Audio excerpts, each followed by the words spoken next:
নড়াইলের লোহাগড়ায় গণ অধিকার পরিষদের মানবিক উদ্যোগ অব্যাহত রয়েছে।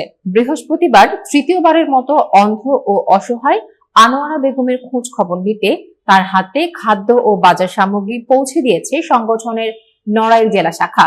গণ অধিকার পরিষদের সাংগঠনিক সম্পাদক মোহাম্মদ টিপু শেখ আশ্বাস দিয়েছেন, খুব শীঘ্রই আনোয়ারা বেগমের জন্য একটি নিরাপদ ঘরের ব্যবস্থা করা হবে।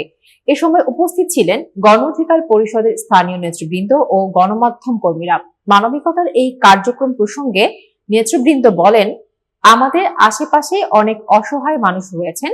সবাই মিলে দলমত নির্বিশেষে মানুষের পাশে দাঁড়াতে হবে, মানবিকতা ছড়িয়ে দিতে হবে, গড়তে হবে শান্তিময় পৃথিবী। মানবিকতার এই কার্যক্রম প্রসঙ্গে নেতৃবৃন্দ বলেন, আমাদের আশেপাশে অনেক অসহায় মানুষ রয়েছেন। সবাই মিলে দল মত নির্বিশেষে মানুষের পাশে দাঁড়াতে হবে, মানবিকতা ছড়িয়ে দিতে হবে, গড়তে হবে শান্তিময় পৃথিবী।